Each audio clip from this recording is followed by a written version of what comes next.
सभी मित्रों व दोस्तों को जो है कृष्ण जन्माष्टमी की हार्दिक शुभकामनाएं। मैं जयप्रकाश यादव आज आपकी क्लास के सामने फिर से उपस्थित हूं। आज हम जो है टॉपिक लेके आए हैं वो है हमारा राजस्थान के मेले व त्योहार। तो आज हम राजस्थान के मेले व त्यौहार के बारे में जानकारी हासिल करेंगे कि राजस्थान में कौन कौन से मेले आते हैं और कौन कौन से त्यौहार मनाए जाते हैं। तो इस टॉपिक पर पहुंचने से पहले हम जो है अपने कैलेंडर के बारे में जानकारी हासिल कर लेते हैं कि हमारे यहाँ पर कौन कौन से कैलेंडर होते हैं। तो उससे पहले जो है सबसे पहले आता है ग्रिगोरियन।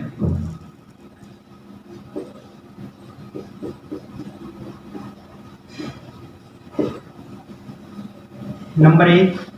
नंबर 2 होता है शक संवत और नंबर 3 होता है विक्रम संवत।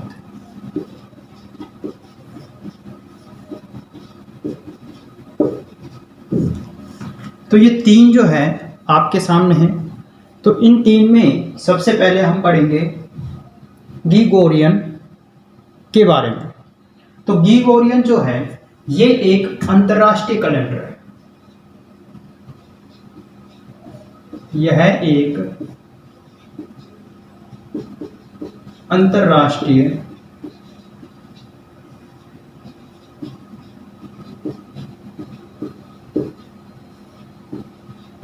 कैलेंडर है। इन दो के बारे में शक संवत और विक्रम संवत के बारे में हम जो है बाद में जानकारी हासिल करेंगे। उससे पहले ग्रिगोरियन के बारे में हम जो है जानकारी हासिल कर रहे हैं।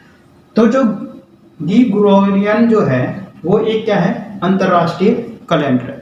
अब इसकी गणना किसके द्वारा की जाती है। दूसरा टॉपिक हमारा हो जाएगा कि यह सूर्य गणना। किसकी गणना? सूर्य गणना पर आधारित है।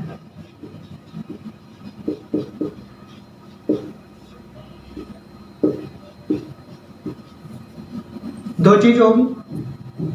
नंबर 1 तो ये अंतर्राष्ट्रीय कैलेंडर है। नंबर 2 ये जो कैलेंडर है ये किस पर आधारित है? सूर्य गणना पर आधारित है। इसका जो प्रथम महीना होता है इसका प्रथम महीना जनवरी और अंतिम महीना दिसंबर।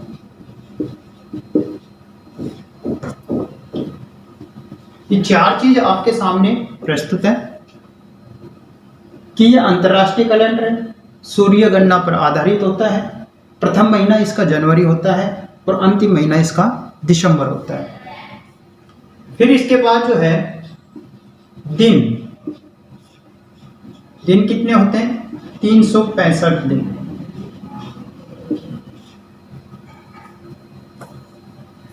जैसे हम पृथ्वी की परिक्रमा के आधार पे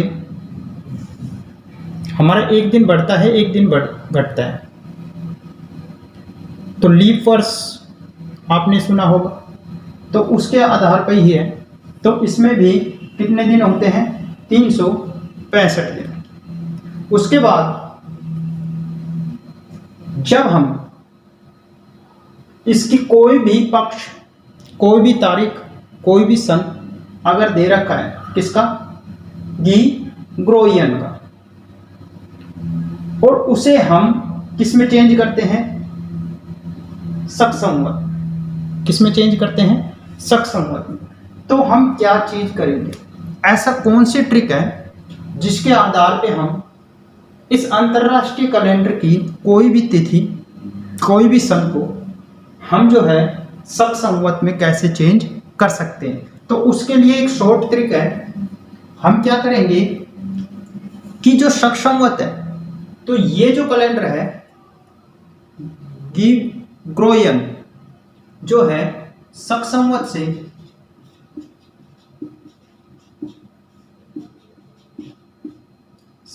से कितने वर्ष, 78 वर्ष आगे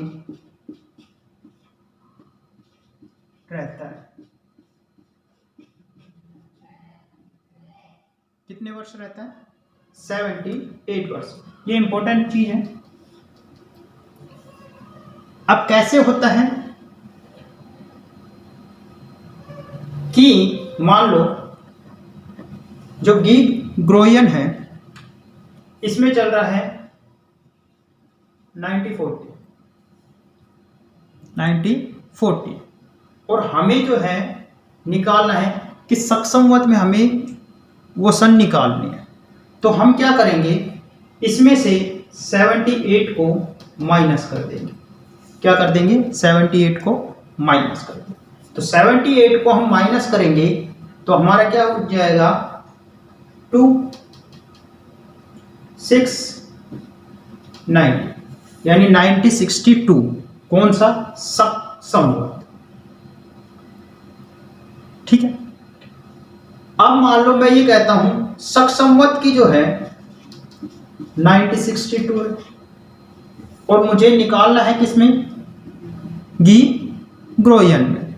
तो मैं क्या करूंगा, इसमें जो है ऐड कर दूंगा 78। तो वो किसकी तारीख आ जाएगी, ग्रेगोरियन की। समझ में आया यहां तक। तो ये था आपका ग्रेगोरियन कैलेंडर के बारे में कि क्या क्या इसमें होते हैं। इसका आप जो है स्क्रीनशॉट ले सकते हैं।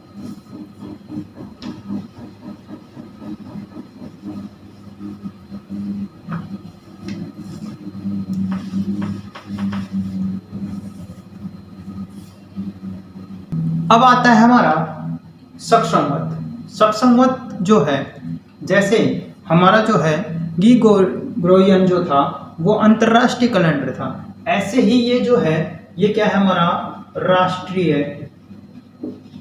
कैलेंडर। नंबर 1 चीज हो। नंबर 2, ये कैलेंडर कब घोषित हुआ, तो कब हुआ था, 22 मार्च 1957 को।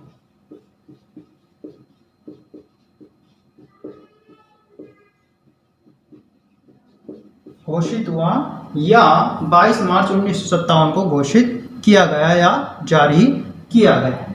नंबर 2 चीज होगी। नंबर 3 चीज क्या है, जो ये हमारा है शक संवत जो होता है ये ग्रेगोरियन से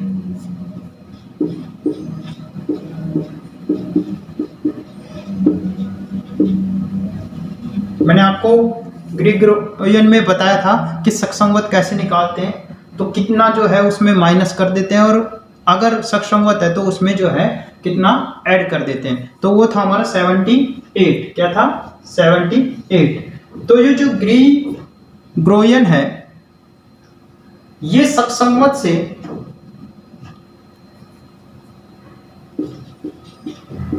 78 वर्ष। आप देखो इसमें 2 लैंग्वेज होंगी। एक लैंग्वेज ये कि अगर आपसे पूछे ग्रेगोरियन जो है वो शक संवत से कितने वर्ष आगे रहता है, तो आपका क्या आंसर होगा, 78। अगर इसमें आपका शक संवत में पूछता है तो ये ग्रेगोरियन से 78 वर्ष क्या रहता है, पीछे रहता है। 2 चीज आ गई। एग्जाम में आपसे ये भी पूछ सकता है कि जो ग्रेगोरियन है वो शक संवत से कितने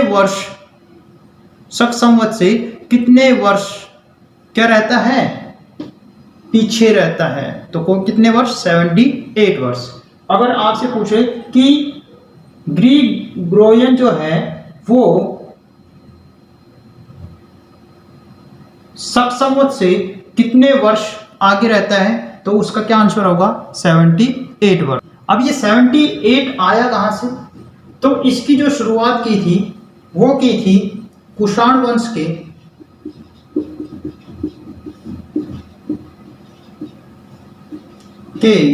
राजा, कौन था कुषाण वंश का राजा? कनिष्क।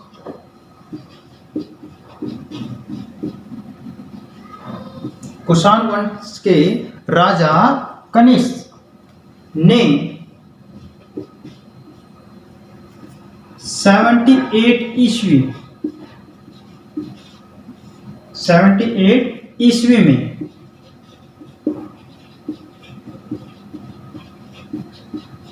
शुरुआत की। कौन सी ईस्वी में की थी? 78। इसी वजह से इस 78 का जो है महत्व है। जो ग्रीगोरियन जो था हमारा अंतरराष्ट्रीय कैलेंडर था, उसमें जो प्रथम महीना होता था वो होता था जनवरी और अंतिम महीना होता था दिसंबर। लेकिन जो हमारा राष्ट्रीय कैलेंडर है इसका जो है प्रथम महीना, इसका प्रथम महीना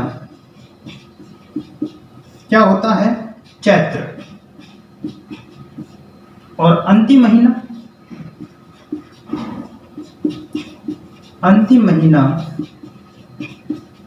कौन सा होता है?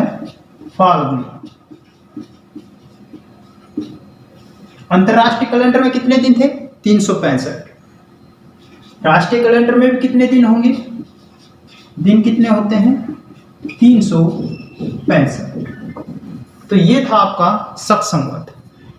आप निकाल भी सकते हो कि अगर आपको ग्रीगोरियन जो है या अंतरराष्ट्रीय कैलेंडर की तिथि अगर दे रखी है और वो कहता है कि शक संवत में चेंज कीजिए, किसमें चेंज कीजिए? शक संवत में, तो आपको क्या करना है? जो उसकी तिथि दे रखी है उसमें से 78 को क्या कर दोगे? माइनस कर दोगे, यानी घटा दोगे, तो आपका शक संवत हो जाता है। और आपको जो है शक संवत की यानी राष्ट्रीय कैलेंडर की अगर तिथि दे रखी है और वो किसमें जो है चेंज करवाता है? अंतरराष्ट्रीय कैलेंडर में अगर चेंज करवाता है तो उसमें आप शक संवत की तिथि में जो है किसको? 78 को क्या कर दोगे? जोड़ दोगे।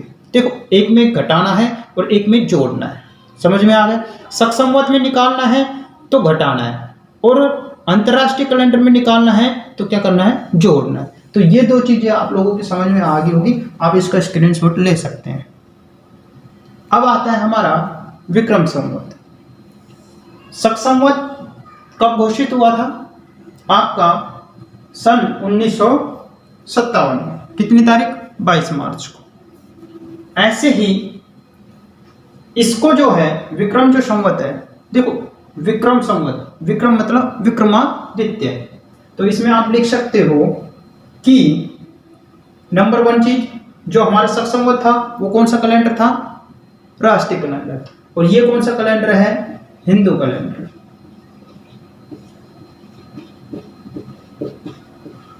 कौन सा कैलेंडर है? हिंदू कैलेंडर। नंबर 1 चीज हो। नंबर 2 चीज विक्रमादित्य।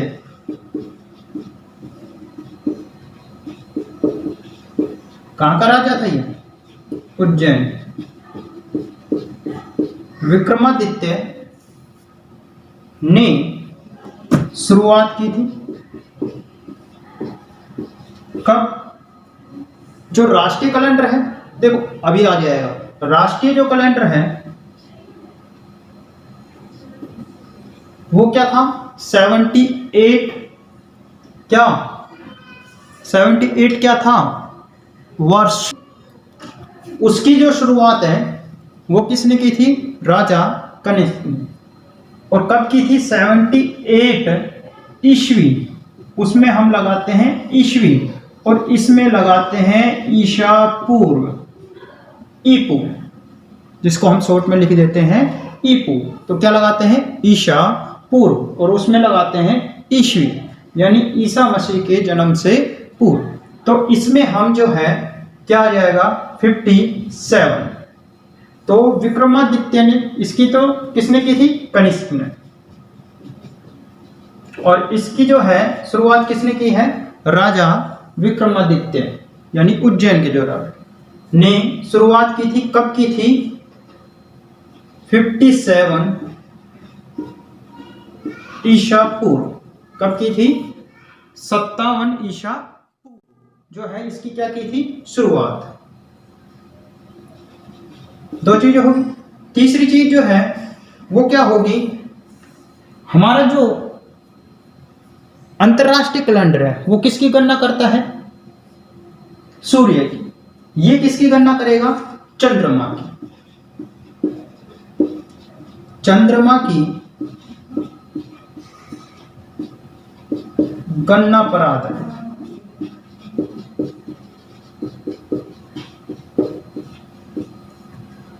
तीन चीजें होगी। नंबर 4, उनका प्रथम महीना क्या होता था अंतरराष्ट्रीय का? जनवरी। और जो हमारा राष्ट्रीय कैलेंडर था उसका प्रथम महीना क्या होता था? चैत्र। ऐसे ही जो हिंदू कैलेंडर है इसका जो प्रथम महीना है वो क्या रहेगा?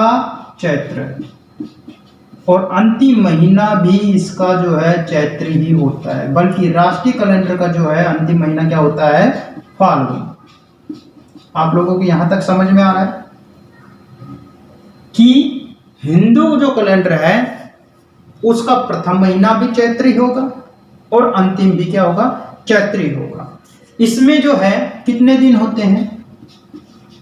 उन सब में 365 होते थे।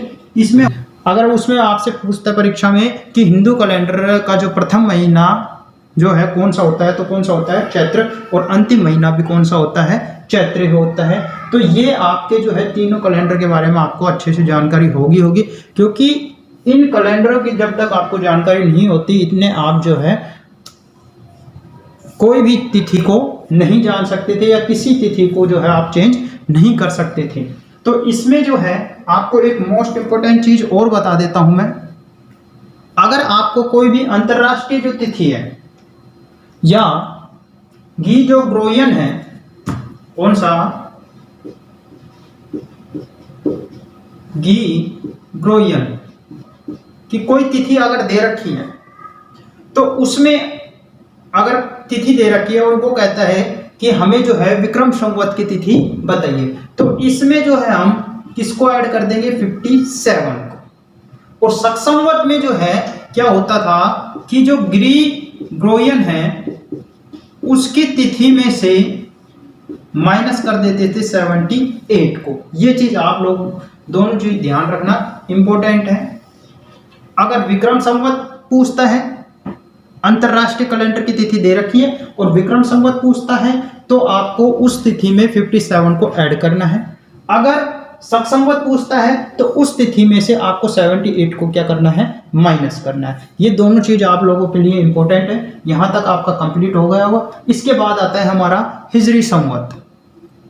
जो हिजरी संवत है, जैसे हमारा जो है विक्रम संवत है वो हिंदू का है, ऐसे जो हिजरी संवत है ये मुसलमान लोगों का है। मुस्लिम कैलेंडर, कौन सा कैलेंडर कहते हैं? मुस्लिम। ठीक है। नंबर 2, उसमें दिन कितने? तो ऐसे ही जो मुस्लिम कैलेंडर है उसमें भी दिन, जो हिंदू कैलेंडर है उसमें दिन कितने होते थे? 354। ऐसे ही जो मुस्लिम कैलेंडर है इसमें भी दिन कितने होंगे? 354 दिन। अंतरराष्ट्रीय और राष्ट्रीय कैलेंडर में कितने दिन होते हैं? 365 दिन। दो चीज होगी, मुस्लिम कैलेंडर होता है 354 दिन होते हैं, हिंदू कैलेंडर में भी 354 दिन होते हैं। उसके बाद जो है हमारा क्या होगा कि हिंदू जो कैलेंडर है उसका प्रथम महीना कौन सा होता था? चैत्र। और अंतिम महीना कौन सा होता था? चैत्र। लेकिन इसका जो है प्रथम महीना कौन सा होता है? मुहर्रम।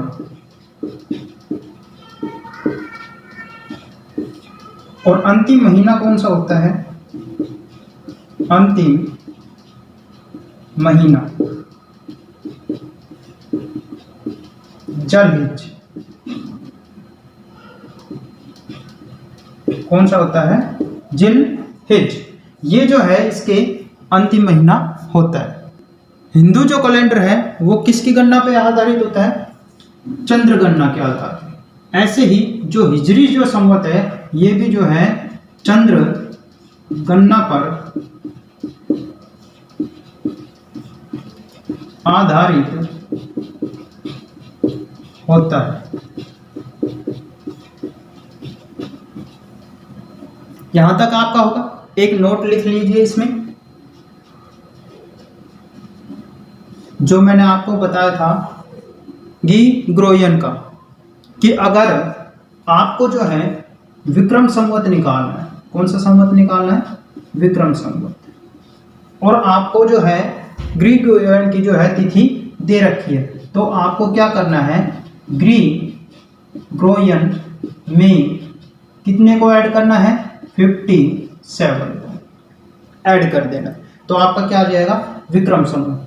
बट अगर आपको जो है शक संवत अगर निकालना है, कौन सा संवत? शक संवत अगर निकालना है, तो उसमें जो है आप क्या करोगे?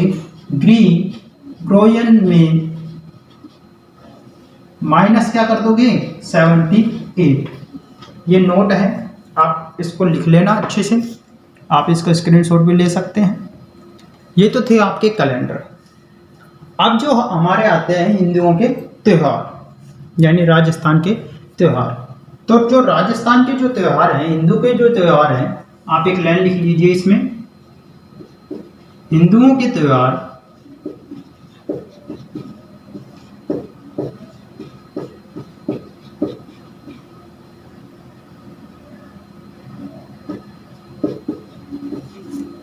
विक्रम संवत के आधार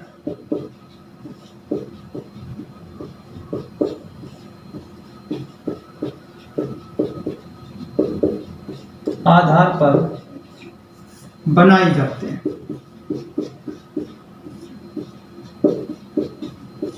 कौन से कैलेंडर के आधार पर? विक्रम संवत, जिसको हम क्या कहते हैं? हिंदू कैलेंडर। इसी वजह से हिंदू कैलेंडर उसका नाम। यहां तक हो गया आपका। अब जो है हम त्योहारों पे पहुंचने से पहले हमें जो है हिंदू के जो महीने हैं या हिंदी जो महीने हैं उनके नाम हमें जानकारी होना जरूरी है। तो इसमें हम सबसे पहले क्या करेंगे कि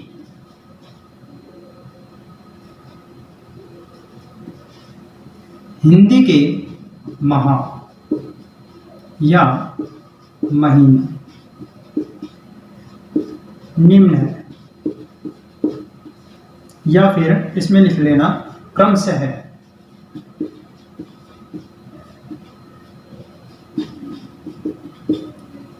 मैंने आपको बताया था, जो विक्रम संवत में आपको बताया था कि इसका प्रथम महीना कौन सा होता है? चैत्र। कौन सा होता है? चैत्र।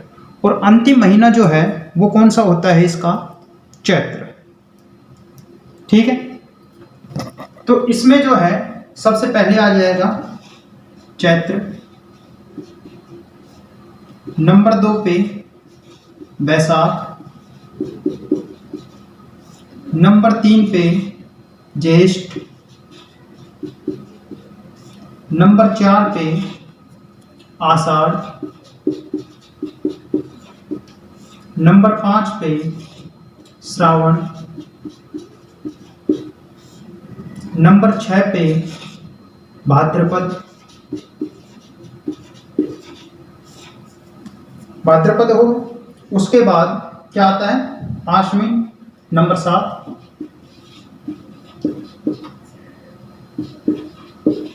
आश्विन हो गया। उसके बाद क्या आता है? आश्विन के बाद कार्तिक, कार्तिक के बाद मार्गशीर्ष, उसके बाद 10वें नंबर पे पौष, 11 नंबर पे माघ और 12 नंबर पे फाल्गुन। ये आपके हिंदी महीने। तो मैंने आपको बताया था कि जो विक्रम संवत है उसका प्रथम महीना तो कौन सा होता है? चैत्र। और अंतिम महीना कौन सा होता है? फाल्गुन। तो विक्रम संवत का प्रथम महीना चैत्र और अंतिम महीना भी चैत्र होता है। अब इसमें हम ये कर सकते हैं, अगर इसको इंग्लिश के हिसाब से अगर देखें, अंग्रेजी में जो आप जनवरी फरवरी पढ़ते हो उसके हिसाब से अगर देखें तो चैत्र में तो आता है मार्च और अप्रैल। चैत्र में कौन सा आता है? मार्च और अप्रैल। बैसाख में अप्रैल और मई या मई जो बोलते हो आप। उसके बाद मई जून, इसमें ज्येष्ठ। उसके बाद आषाढ़ में जून अगस्त, जून जुलाई, जून जुलाई। आषाढ़ के बाद श्रावण जो आपका अभी जा चुका, जुलाई।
और जनवरी,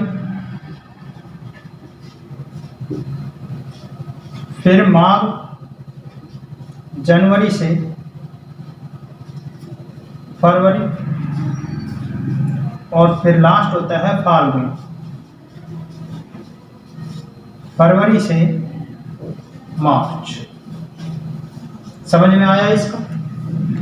देखो मैंने क्या कहा था कि जो विक्रम संवत है वो मार्च से स्टार्ट होता है और मार्च में ही खत्म हो रहा है, यानी चैत्र से स्टार्ट हो रहा है और अंतिम महीना भी उसका क्या है? चैत्र है।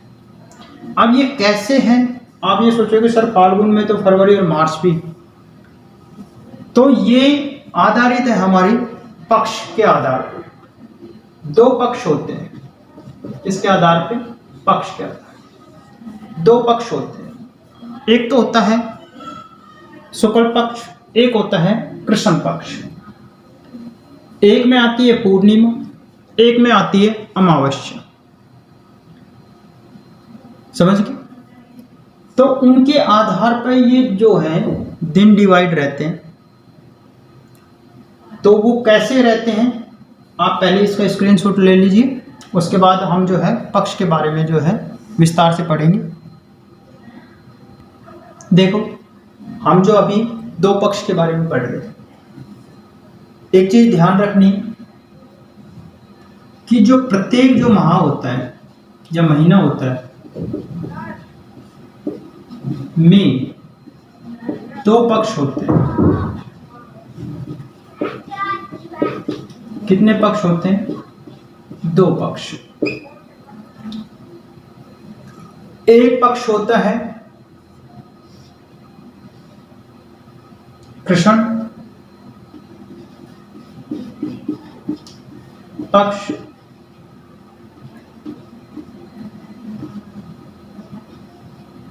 और दूसरा होता है शुक्ल पक्ष। देखो आगे जो है क्लास में मैं इसको लिखूंगा क्रैप है और इसको लिखूंगा सूप है।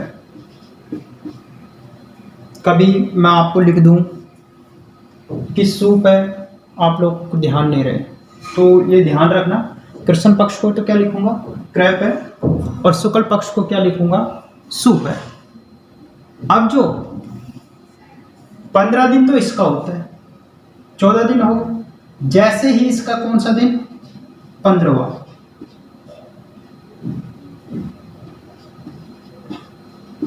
15वां दिन। और सुपह का भी कौन सा दिन, 15वां दिन।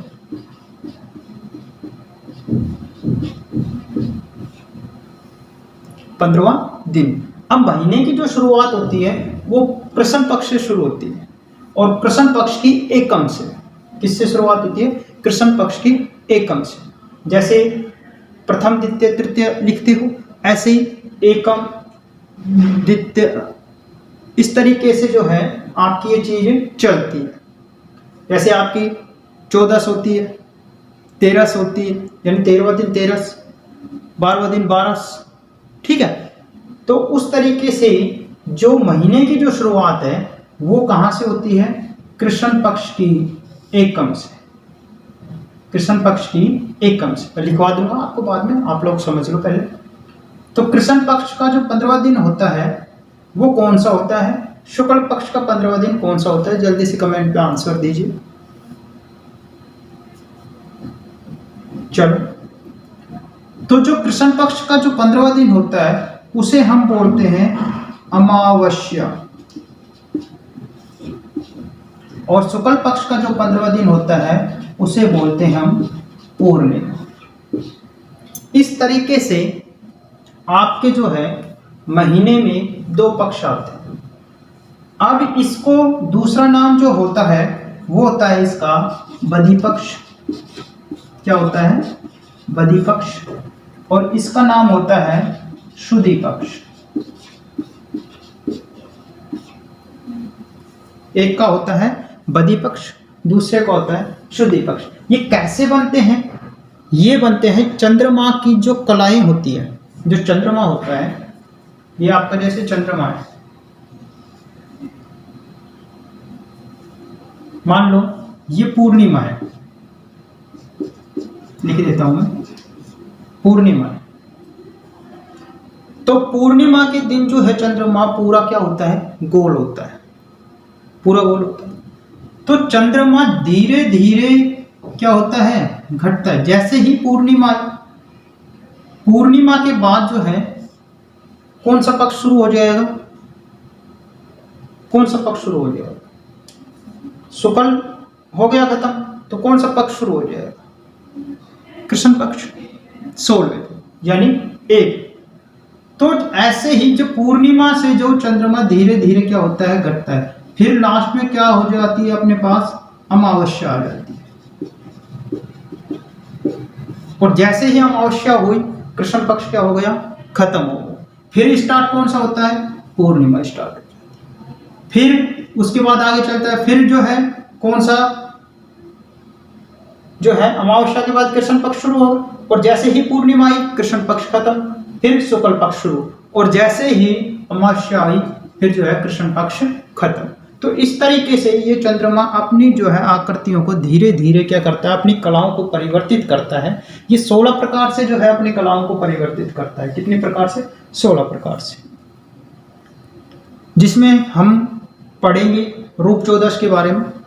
तो वो कैसे आएगा वो चीज़ मैं आपको सभी बताऊंगा। तो ये थे आपके 2 पक्ष, इसको जो है आप स्क्रीनशॉट ले लीजिए। अब आपका जो है मैं आपको 2 चीज़ बता रहा था, पूर्णिमा और अमावस्या। तो इसमें आप लिख लीजिए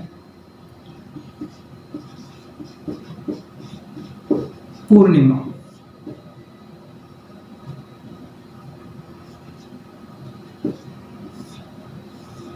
पूर्णिमा किसे कहते हैं। अगर सीधा सा आंसर क्या है, जिस दिन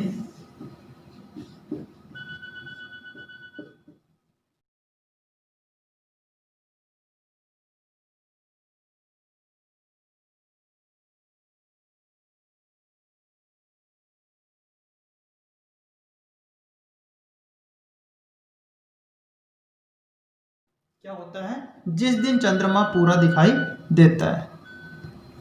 ये चीज होगी, जिस दिन चंद्रमा पूरा दिखाई देता है। तो पूरा दिखाई देता है उस दिन क्या कहलाती है, पूर्णिमा। यानी जब तक पूर्णिमा से पहले तक, पूर्णिमा से पहले तक जो है कौन सा पक्ष चल रहा था? तो कौन सा पक्ष चल रहा था? शुक्ल पक्ष। अब पूर्णिमा आ गई। अब पूर्णिमा के बाद क्या होता है? जो चंद्रमा होता है, पूर्णिमा के पश्चात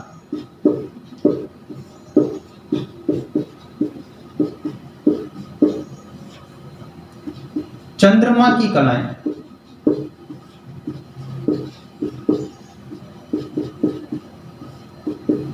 धीरे धीरे कम होने लगती है।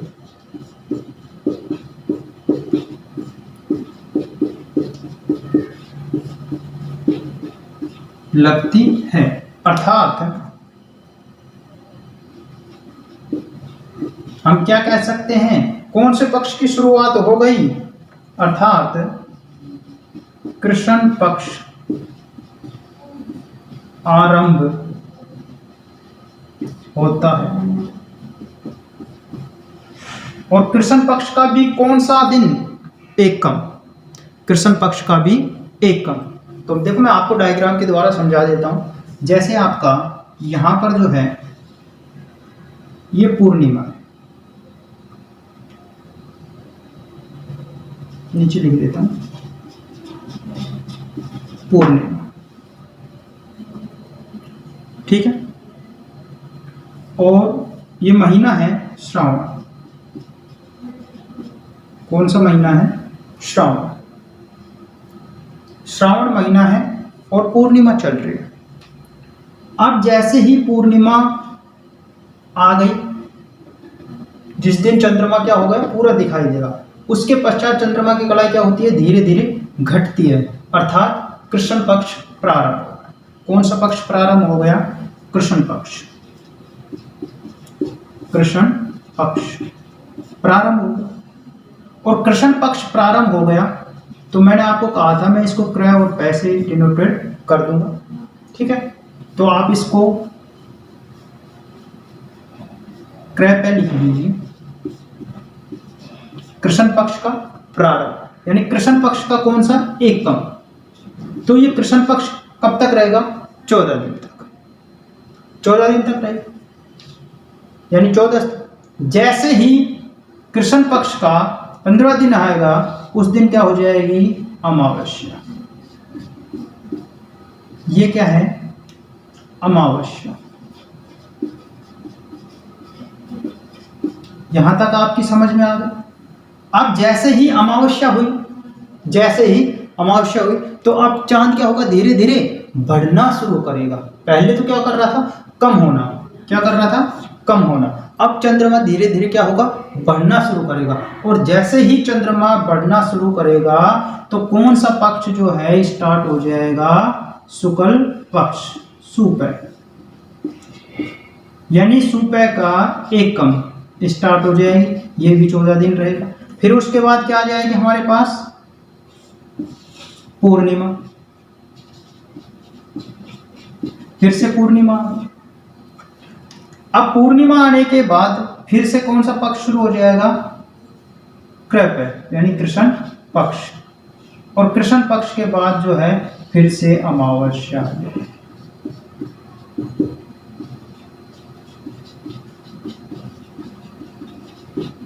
यहां तक आप लोगों के समझ में आ गया होगा। अब इसमें मैं आपसे एक क्वेश्चन पूछता हूं कि आपके पास ये श्रावण महीना है, श्रावण पूर्णिमा आ गई, कृष्ण पक्ष शुरू हो गया, अमावस्या आ गई। तो ये आपके सामने मैंने 4 जो है चंद्रमा की आकृतियां दे रखी है, एक पूर्णिमा से, एक अमावस्या से, फिर पूर्णिमा से, फिर अमावस्या से। अगर मैं आपसे क्वेश्चन पूछता हूं कि श्रावण के बाद कौन सा महीना आता है आपका? भाद्रपद। कि भाद्रपद जो है, क्या क्वेश्चन है? मैं लिख देता हूं प्रश्न। भाद्रपद पूर्णिमा, भाद्रपद पूर्णिमा के बाद कौन सा पक्ष होगा? व तिथि, व तिथि आए। देखो ध्यान देना, मैंने पूछा है कि भाद्रपद पूर्णिमा के पश्चात, भाद्रपद पूर्णिमा के पश्चात कौन सा पक्ष होगा? भाई कृष्ण पक्ष होगा या शुक्ल पक्ष होगा? और तिथि कौन सी होगी? एकम होगी, द्वितीया होगी, तृतीया होगी, चतुर्थी होगी, पंचमी होगी, षष्ठी होगी। समझ? तो कौन सी तिथि आएगी? भाद्रपद पूर्णिमा के तुरंत बाद। तो जैसे ही पूर्णिमा स्टार्ट होती है, हमें पता है कौन सा पक्ष शुरू हो जाता है? कृष्ण पक्ष शुरू हो जाता है जैसे ही पूर्णिमा स्टार्ट हुआ। अब हमारा यहाँ पर जो है श्रावण मास है, श्रावण मास। तो श्रावण मास की पूर्णिमा आई तो श्रावण मास क्या हो गया? खत्म हो गया। तो कौन सा जो है मास शुरू हो गया? भाद्रपद। कौन सा शुरू हो गया? भाद्रपद। तो भाद्रपद शुरू हो गया। यहां से भाद्रपद की कौन सा? कृष्ण पक्ष। भाद्रपद का कौन सा? कृष्ण पक्ष। तिथि एकम, तिथि एकम। अब वो पूछ रहा है भाद्रपद पूर्णिमा को। क्या पूछ रहा है? भाद्रपद पूर्णिमा को। अब भाद्रपद का भी क्या चल रहा है? कृष्ण पक्ष चल रहा है। और कृष्ण पक्ष कब तक रहेगा? जब तक कि अमावस्या नहीं आ जाती। ओके। अब जैसे ही भाद्रपद की अमावस्या आई तो अमावस्या आते के साथ जो है कृष्ण पक्ष क्या हो जाता है? खत्म हो जाता है। और कौन सा शुरू हो जाता है? शुक्ल पक्ष जो है शुरू हो जाता है। तो ये जो है भाद्रपद का शुक्ल पक्ष क्या हो गया? स्टार्ट होगा। पक्ष तो हो गया शुक्ल पक्ष, और तिथि कौन सी होगी? एकम। ये 14 तक रहेगा। एकम, द्वितीया, तृतीया, चतुर्थी, पंचमी, षष्ठी, अष्टमी, नवमी, दसवीं, 11, 12, 13 जो भी आप लोग बोलते हो, तो ये चतुर्थी तक रहेगा। और उसके बाद क्या आ गई हमारे पास? पूर्णिमा आ गई। और पूर्णिमा जब आ जाती है तो इसका मतलब भाद्रपद का महीना यहाँ पर क्या हो गया? खत्म हो गया। भाद्रपद का महीना यहाँ पर क्या हो गया? खत्म हो गया। पूर्णिमा आ गई। अब पूर्णिमा के बाद पूछ रहा है, क्या पूछ रहा है? पूर्णिमा के बाद। तो पूर्णिमा के बाद जो है हमारी क्या शुरू हो गया? एकम, एकम शुरू हो गया। तो इसका आंसर क्या हो जाएगा? इसका आंसर क्या हो जाएगा? पक्ष तो कौन सा हो जाएगा? कृष्ण पक्ष, कृष्ण पक्ष। कौन सा? एकम। कृष्ण पक्ष कौन सा? एकम। लेकिन महीना कौन सा? आश्विन। महीना कौन सा? आश्विन। और जैसे ही अमावस्या होगी, कौन सा? आश्विन का कौन सा पक्ष शुरू हो जाएगा? शुक्ल पक्ष। और जैसे ही पूर्णिमा आएगी तो आश्विन क्या हो जाएगा? खत्म हो जाएगा। समझिए? तो आपको ध्यान रखना है, पूर्णिमा पे प्रत्येक जो महीना है वो क्या होता है? समापन होता है। ठीक है। तो इसका क्या होगा? भाद्रपद पूर्णिमा के बाद, ये भाद्रपद की पूर्णिमा थी, इसके बाद जो है कौन सा आया पक्ष? कृष्ण पक्ष एकम। कृष्ण पक्ष एकम पक्ष होगा। तिथि जो है उसके आधार पे, या महीना जो है वो कौन सा हो गया? आश्विन। महीना कौन सा हो गया? आश्विन। तो इस तरीके से आप जो है ये निकाल सकते हो कि कौन सी पक्ष आएगा और कौन सी तिथि होगी और कौन सा महीना होता है। तो यहां तक आप जो है स्क्रीनशॉट ले सकते हो। ये चीज तो जो है सभी को पता चल गई ही होगी कि महीने की शुरुआत कहां से हो रही है? कृष्ण पक्ष की एकम से शुरू होता है। अब इसमें हम कुछ महत्वपूर्ण बिंदु लिख लेते हैं।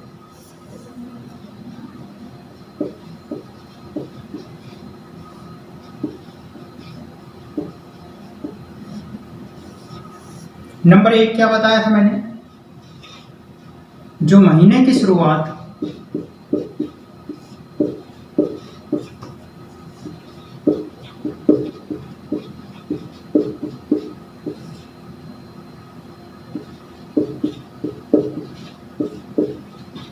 किससे होती है?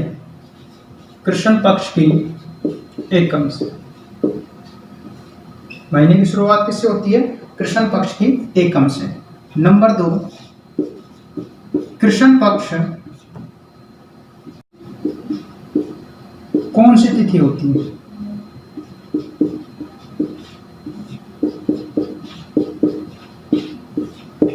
तो क्या होता है? अमावस्या।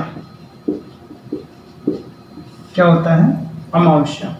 नंबर 3, शुक्ल पक्ष, शुक्ल पक्ष की 15 को कौन सी तिथि? तो वो क्या आ जाएगा? पूर्णिमा। नंबर 4, महा का समापन या महा समाप्त कब होता है? पूर्णिमा। यानी कोई भी महीना जो है वो कब समाप्त होगा? उस महीने की पूर्णिमा को। ठीक है। और पूर्णिमा का अर्थ कौन सा पक्ष? शुक्ल पक्ष। ये चीज होगी। नंबर 5, नववर्ष प्रारंभ।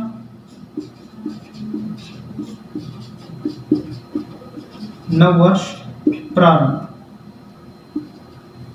नववर्ष प्रारंभ कब होता है? चैत्र शुक्ल एकम या प्रतिपदा। चैत्र शुक्ल एकम, ये नववर्ष की शुरुआत होती है। उसके बाद नंबर 6,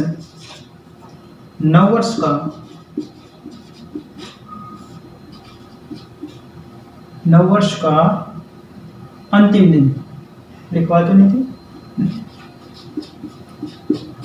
अंतिम दिन कौन सा होता है?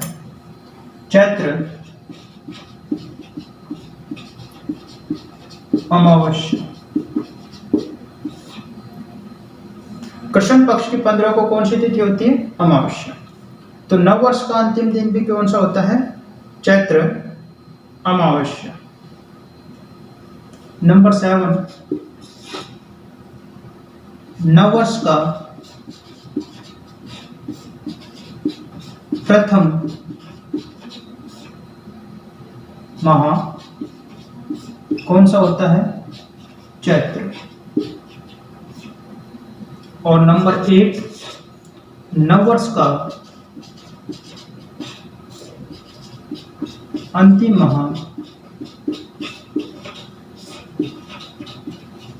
कौन सा होता है? फाल्गुन। ये आपके जो है कुछ महत्वपूर्ण बिंदु हैं, इनको आप नोट कर लीजिए। अगर इसमें से आपको कुछ चीजें नहीं समझ में आ रही हो तो मुझे बता देना। आगे जो है अगली क्लास में मैं आपको जो है अच्छे से समझा दूँ। इसके बाद आते हैं हम अपने टॉपिक पे चलते हैं, त्योहार पे, कि कौन कौन से जो है त्योहार होते हैं और राजस्थान में जो है त्योहारों की शुरुआत कब से होती है और कौन सी तिथि को कौन सा त्योहार बनाया जाता है। तो त्योहारों पे आते हैं। तो हम राजस्थान के मेले व त्योहार पढ़ रहे हैं। तो राजस्थान में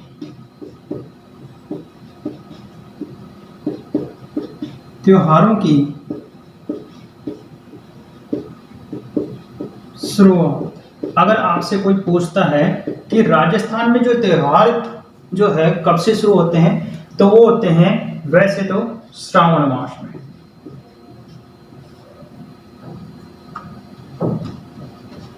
कौन से मास में? श्रावण मास में।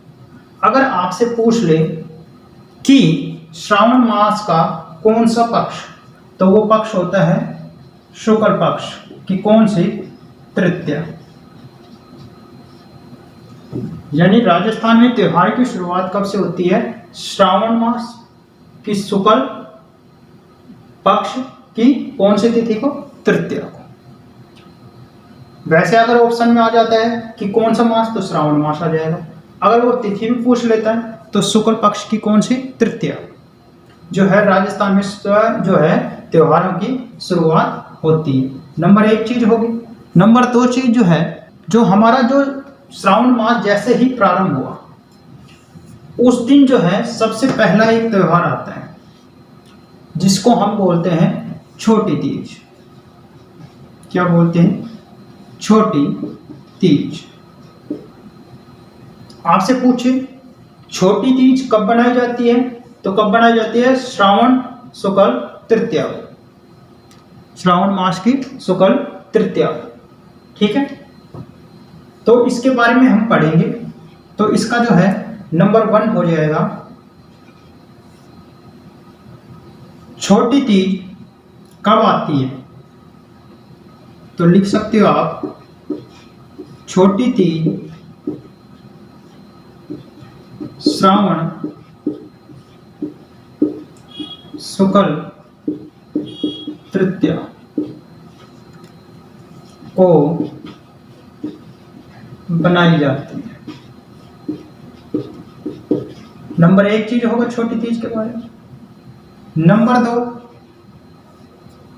इसको जो है ये श्रावण मास में आती है, इसलिए इसको हम श्रावणी तीज भी कहते हैं। इसको श्रावणी तीज के नाम से भी जाना जाता है। 2 चीज होगी। नंबर 3 चीज क्या हो जाएगी? आपसे अगर पूछे छोटी जो तीज का जो है मेला कहाँ पड़ता है, या छोटी तीज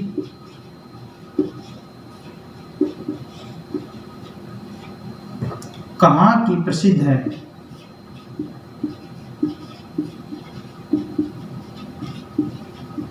प्रसिद्ध है, तो जो छोटी तीज जो है वो कहाँ की प्रसिद्ध है? जयपुर की। इस दिन जो है तीज की सवारी निकाली जाती है जयपुर में। नंबर 4, इस दिन जो सास जो बहू होती है,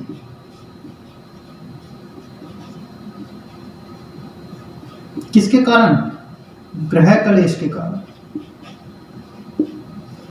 सास बहू ये नहीं कि भाई कौन सा जोड़ा? नवविवाहित।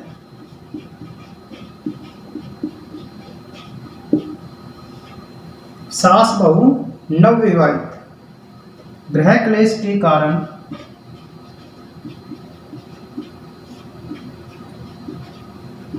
अपने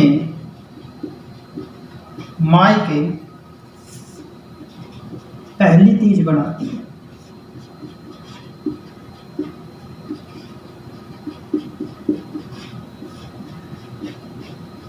ये चीज होगी, ये छोटी तीज के बारे में। उसके बाद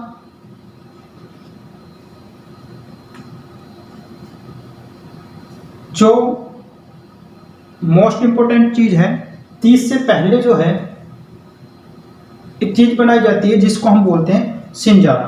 क्या बोलते हैं? सिंजारा। तो इसमें बताया गया है कि छोटी तीज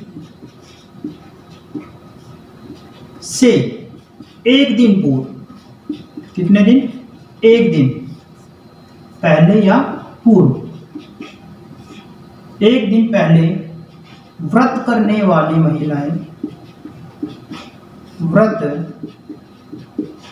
करने वाली महिलाएं अपने माता पिता,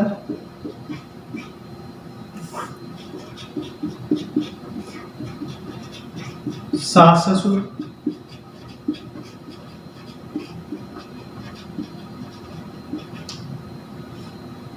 जो वस्त्र या आभूषण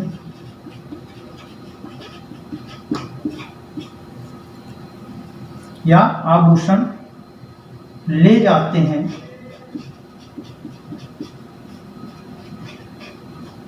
उसे क्या कहते हैं? सिंजारा।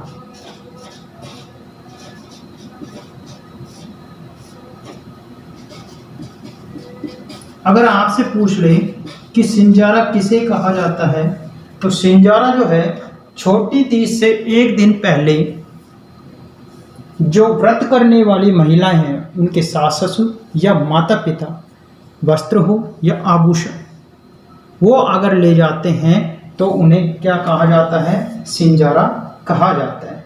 तो ये छोटी तीज के बारे में बताई गई है। इसके बाद छोटी तीज के बारे में एक चीज़ और है कि जो हिंदू त्योहार होते हैं वो भी इसी दिन से क्या हो जाते हैं, प्रारंभ हो जाते हैं। तो आप लिख सकते हो कि इस दिन से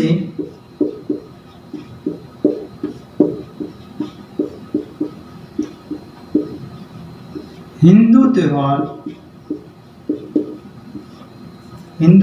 क्या हो जाते हैं, प्रारंभ हो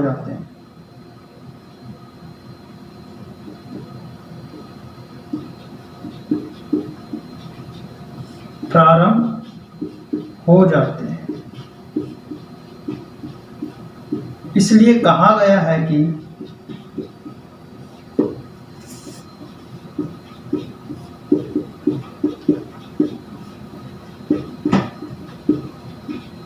क्या कहा गया है,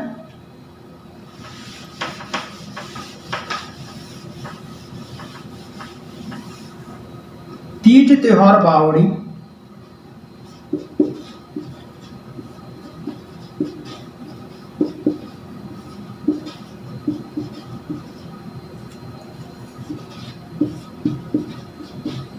ले डूबी गणगौर,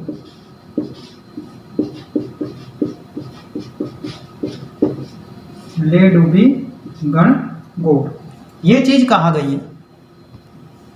अब देखो श्रावण शुक्ल तृतीया को जो है हमारे त्योहार शुरू हुई है, हिंदू त्योहार, और जो समापन है वो भी कब हो रहे हैं, शुक्ल तृतीया को। लेकिन महीना कौन सा, चैत्र। तो अगर आपसे पूछ ले कि गणगौर जो है वो कब आता है, तो चैत्र शुक्ल तृतीया को।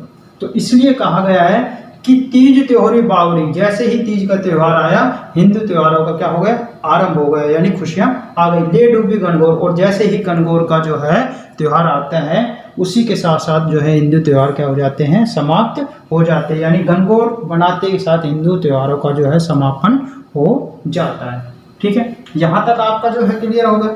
इसके बाद जो है आपको जो है छोटी चीजें और बता देता हूँ कि जो छोटी जो तीज होती है उसको जो है हम हरियाली तीज के नाम से भी जानते हैं, हरियाली तीज। एक चीज मैंने बता ही दिया था आपको, श्रृंगारिक तीज या श्रावणी तीज।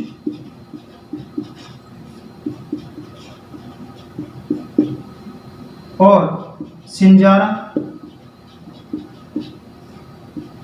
सिंजारा हो गया, किसे कहते हैं, छोटी तीज से एक दिन पहले व्रत करने वाली महिलाएं अपने माता पिता या सास ससुर के द्वारा जो आभूषण या वस्त्र ले जाते हैं उन्हें क्या कहते हैं, सिंजारा कहा जाता है। तो छोटी तीज को क्या हो गया, हरियाली तीज हो गया, श्रावणी तीज हो गया, सिंजारा हो गया। सिंजारा के बाद जो है क्या करते हैं, पेड़ पर झूला डालकर जो है, पेड़ पर झूला डालकर जो है झूलते ना, और जयपुर में क्या होती है, इसकी सवारी निकाल जाती है।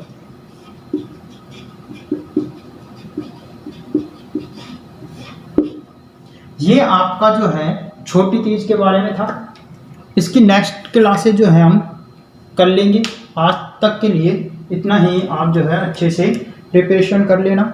अगर इसमें कुछ समझ में नहीं आया हो तो मुझे जो है आप कमेंट बॉक्स में आंसर दे सकते हैं, या फिर हमारे YouTube जो चैनल पे जो है आप जो लिंक दिया गया है आप लोगों को, उस लिंक के आधार पे हमारी क्लासेज जो है पूर्ण रूप से या सुचारू रूप से जो है देख सकते हैं। तो आज की जो है क्लासेज मैं यहीं पर समाप्त करता हूँ।